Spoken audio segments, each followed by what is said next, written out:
एक है तो सेफ है। और देखिए शिंदे जी ने इसको समझ लिया था, अजित पवार जी ने इसको समझ लिया था, बीजेपी ने समझ लिया था, तीनों एक रहे, पूरी तरह से सेफ रहे। दिल टूटता है ना तो उस पर मरहम लगाने की जगह ये नमक लगा रही है। हमने रूम में लगा लिया है गाना, हम होंगे कामयाब, हम होंगे कामयाब एक दिन। मैं बता रहा हूँ आलोक जी, ये गलत किया तुमने। कांग्रेस के कई नेताओं ने मुख्यमंत्री बनने का ड्रेस पी लिया था, उसके पूरे पैसे बेकार गए। पृथ्वीराज चौहान चुनाव हार गए, बाला साहेब थोराट हार गए, नाना पटोले 100 वोट से जीते। ऐसा क्यों करते हो? अभी मैंने जो किए थे वो तो मेरे रिश्तेदार की शादी में काम आ जाए। बार बार क्यों कि मुसलमान देश के लिए घातक हैं? आप बार बार इस तरह का नैरेटिव क्यों करते हैं कि मुसलमान देश के लिए घातक हैं? जितना आपका है देश उतना उनका भी है। संगीत, ये देश हिंदुओं का है जिसमें मुसलमान भी रहते हैं और क्रिश्चियन भी रहते हैं। मुसलमानों को एक देश अलग मिल चुका है। जब सज्जाद नोमानी नफरत की बात अपील करते हैं कि इनको हराइए और फिर किस तरह के शब्द उनकी ओर से बोले गए, तब तो आप लोगों की ओर से ऑब्जेक्शन नहीं। जय श्री राम दोस्तों, एक वापस से नए डिबेट वीडियो में आप सभी का स्वागत कर रहा हूं। मेरा नाम है गौरव और आप देख रहे हो गोलू रिएक्शन टीवी।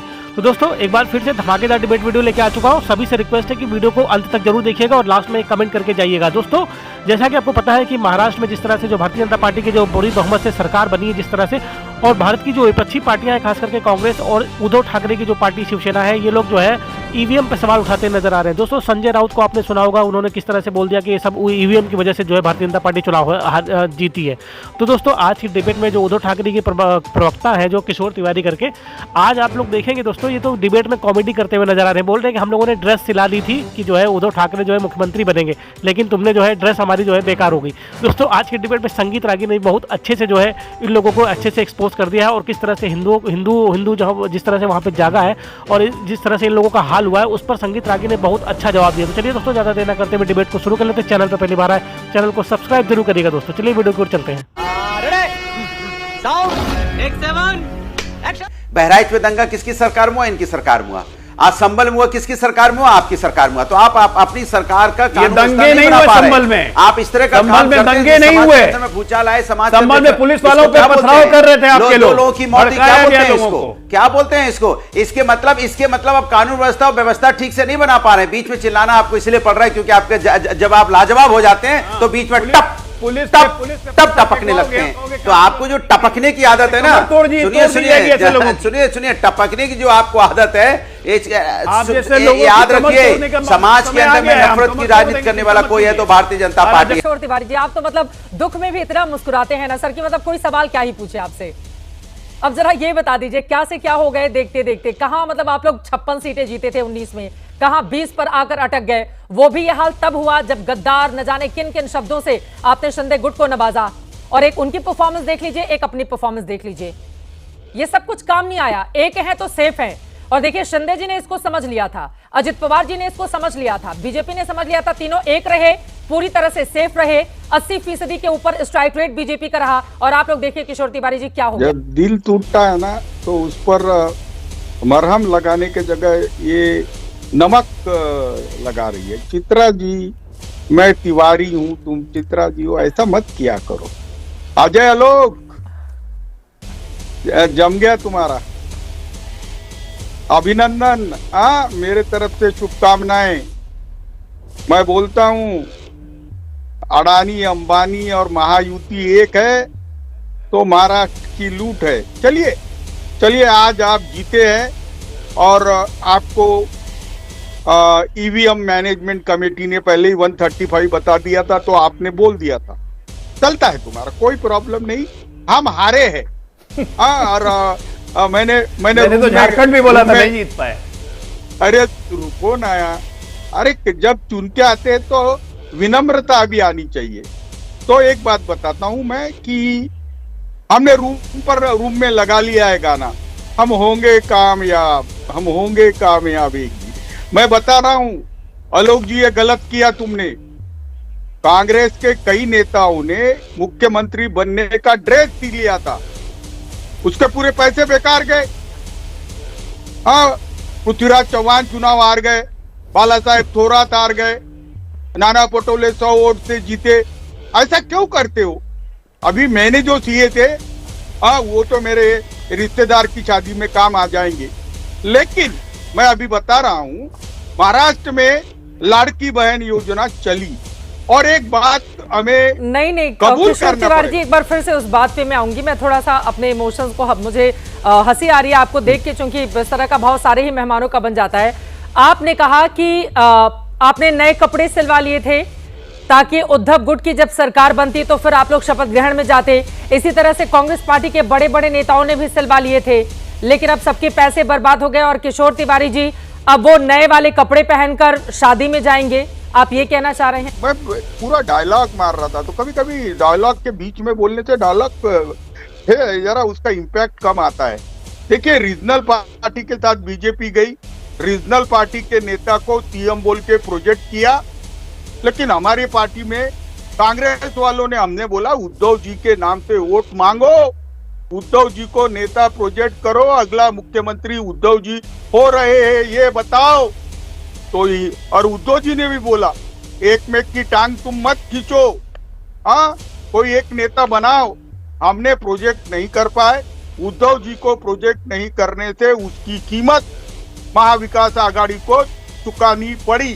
संगीत रागी जी वो कह रहे हैं, देखिए एक तरफ तो कह रहे हैं अडानी अंबानी और महायुति एक हो गए, इस वजह से वहां पर सेफ हो गए। हालांकि उन्होंने ये भी एक्सेप्ट किया कि उद्धव ठाकरे के चेहरे को आगे करके अगर चुनाव लड़ती महाविकास आघाड़ी तो आज तस्वीर वहां की कुछ और होती। यदि ठाकरे परिवार की इतनी ही साख होती तो उद्धव ठाकरे के बेटे रगड़ रगड़ के पैर घिसिट घिसिट करके चुनाव नहीं जीतते। उद्धव ठाकरे, राहुल गांधी और शरद पवार, इन तीनों के गाल पर हिंदुओं ने इतना जोर से तमाचा मारा है कि इसकी झन्नाटे की आवाज बहुत देर तक सुनाई देती रहेगी, इनके कानों में गूंजती रहेगी। जिस परम पूजनीय प्रातः स्मरणीय बाला साहब को उनके सुपुत्र ने धोखा दिया, वैचारिक विश्वासघात किया, अपने पिता की विरासत में आग लगाई और औरंगजेब और अफजल खां के दरवाजे पर जाकर के भिखारियों की तरह वोट मांगे।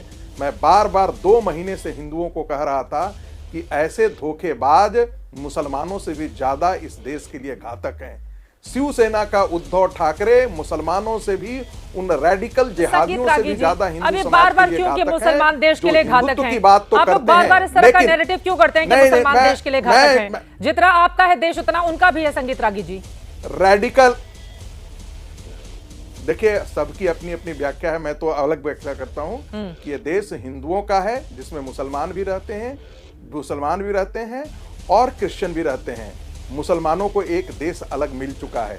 हो सकता है भारतीय जनता पार्टी इसमें विश्वास नहीं करती है, बाकी लोग भी नहीं विश्वास करते हैं, लेकिन मैं ऐसा ही मानता हूं कि ये देश हमारे पुरखों का है, ये हिंदुओं का है। मुसलमानों को एक देश मिल चुका है। हाँ, इस हिंदुओं के देश में मुसलमान भी रहेंगे, लेकिन यदि इस देश में मुस्लिम समाज जिहाद करेगा, करने वाला व्यक्ति टीवी डिबेट में वोट जिहाद करेगा, के अलावा दूसरी बात नहीं बोल पाता है और बोलता है कि मैं तो प्रोफेसर हूं। बताइए आप, हिंदू समाज गाल पे इतना ही जोर से थप्पड़ मारेगा, क्यों इसको डिबेट में बुलाते हैं? जोर से समाज के अंदर नफरत बोलने की बात कर रहा है, ये झननाटे की आवाज बहुत देर तक है। ठीक नहीं है चित्रा जी, समाजवादी पार्टी के नेता और आप निवेदन ऐसे लोगों को मत बुलाइए समाजवादी पार्टी। ठीक है, कितनी बार से हिंदू मुस्लिम कर रहा है बैठ के यहाँ पे? ये ठीक नहीं है चित्रा जी, उधर से भी होती है ना सर। ये ठीक नहीं चित्रा जी, ऐसे लोगों को रोकिए। हाँ, मैं रोक रही हूँ, मैंने उनको करेक्ट किया, मैंने उनको करेक्ट किया है। रोकिए ऐसे लोग जब सज्जाद नोमानी की नफरत की बात करने वालों अपील को करते हैं कि इनको हराइए और फिर किस तरह के शब्द उनकी ओर से बोले गए, तब तो आप लोगों की ओर से ऑब्जेक्शन नहीं किया गया। मुझे लगता है दोनों ही तरफ। लेकिन संगीत रागी जी प्लीज,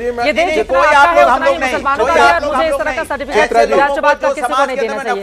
ठीक है अनुराग भदौरिया जी, ओके ठीक है, जनता के बीच जाइए और ये तय कीजिए कि वहां पर ठीक है। अनुराग भदौरिया जी प्लीज उनको बोलने दीजिए, उनको बोलने दीजिए प्लीज। कैसी बातें कर रहे हैं? अनुराग जी उनको बोलने दीजिए, अनुराग जी उनको बोलने नफरत की बातें राव कैसे हो रही है? अनुराग जी उनको बोलने हिंदुस्तान में, ठीक है, गांधी के देश में, ठीक है, जहाँ पे अनुराग भदौरिया इंतजार में है भाई, जल्दी से उनकी बात हो जाए, जल्दी से उनकी बात हो जाए, फिर मैं लौट रही हूँ। Anurag ji please, Anurag ji please, Anurag ji please. ये व्यक्ति सनातनी हो ही नहीं सकता है। सनातन तो हमेशा प्रेम की भाषा सिखाता है, भाईचारे की बात करता है, जोड़ने की बात करता है, पूरे विश्व को वसुधैव कुटुंबकम की बात करता है। ये कौन व्यक्ति है जो इस तरह की बातें करता है? ये व्यक्ति हो ही नहीं सकता हिंदुस्तानी नहीं हो सकता, सनातनी नहीं हो सकता। मैं गारंटी के साथ कह सकता हूं, जो व्यक्ति नफरत की बात कर रहा हो टीवी डिबेट में बैठ के, जो समाज के अंदर में एकता की बात ना कर रहा हो। हिंदुस्तान कैसी संस्कृति संस्कार नहीं है। हिंदुस्तान तो हमेशा जोड़ने की बात करता है, हिंदुस्तान की संस्कृति संस्कार हिंदुस्तान को आगे ले जाने की बात करता है, समाज को एक करने की बात करता है, समाज को आगे ले जाने की बात करता है। ये समाज को तोड़ने की बात कर रहे हैं, समाज के अंदर नफरत की बात कर रहे हैं।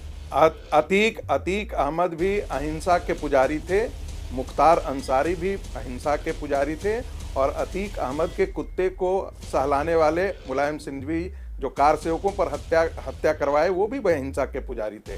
कोई बात नहीं, मैंने इसलिए किया क्योंकि अब चुनाव हो गया है तो बहुत सारी बातें हो रही हैं।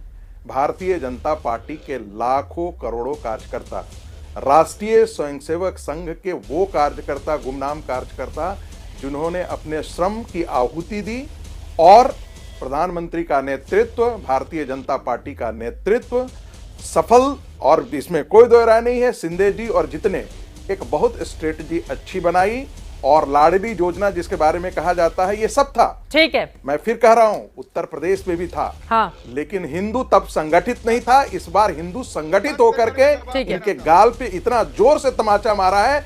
दूसरी बात, एक बात 10 सेकंड और उद्धव ठाकरे की हालत यही होती है, वो दुर्दिन आने वाला है कि न वो घर का रहेंगे न घाट का रहेंगे, इनकी पार्टी रहेगी भी या नहीं रहेगी ये सोचना है। ठीक है, क्योंकि अपने किशोर बेटा तिवारी जी जैसे से मैं जवाब देती हूं, अंधा था और दुर्योधन को सत्ता सौंपने में अपने पूरे वंश को मरवा दिया, वही काम उद्धव ठाकरे ने किया। किशोर तिवारी जी, हमने पॉलिटिकली समझौता किया, मिनिमम कॉमन प्रोग्राम में कांग्रेस थे, लेकिन बीजेपी ने जो नैरेटिव छोड़ा कि हमने हिंदुत्व छोड़ दिया, हाँ फिर वो क्या क्या बोलते, तो इसमें हमारे वोटों का नुकसान हुआ, ये बात मैं कबूल करता हूँ।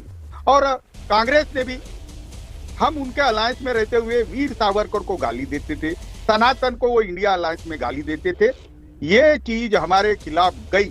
पर संगीत रागी जी, आप ये कह रहे कि न घर के न रहे, न घाट के न रहे, न ये न वो रहे, अरे चुनाव आते हैं जाते हैं, कभी जीतते कभी हारते, इतना अहंकार। एक मास्टर आदमी ऐसा कैसे बोलते हैं? ये कहाँ के हिंदू में मेरा अहंकार नहीं है, हिंदुओं ने उद्धव ठाकरे को अहंकार को पराजित किया है। बाला साहब जी के विरासत को धोखा देने वाले अपने पुत्र को जो है उनको चाटा मारा है हिंदुओं ने। मजा आया, खत्म, bye bye, tata, good bye, गया। तो दोस्तों वीडियो हो चुका है समाप्त, और यहाँ तक वीडियो देखने के लिए आप सभी का धन्यवाद। आप सभी से रिक्वेस्ट है कि चैनल पे पहली बार विजिट कर रहे हैं तो चैनल को सब्सक्राइब जरूर कर लें, साथ ही साथ बेल वाला आइकन प्रेस करके ऑल पे क्लिक कर लेना, जिससे जब भी हमारा वीडियो अपलोड होगा उसका नोटिफिकेशन आपके फोन पर आ जाएगा। तो चलिए दोस्तों थोड़ा वीडियो की बात कर लेते हैं।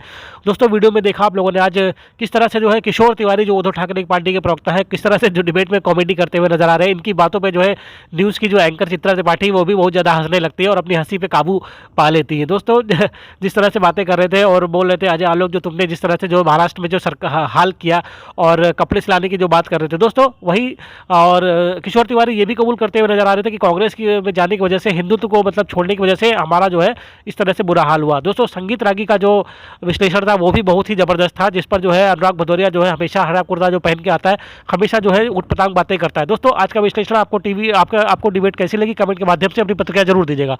तो इस वीडियो को यही समाप्त कर रहे हैं, मिलते हैं आपको किसी और वीडियो में, तब तक के लिए जय श्री राम।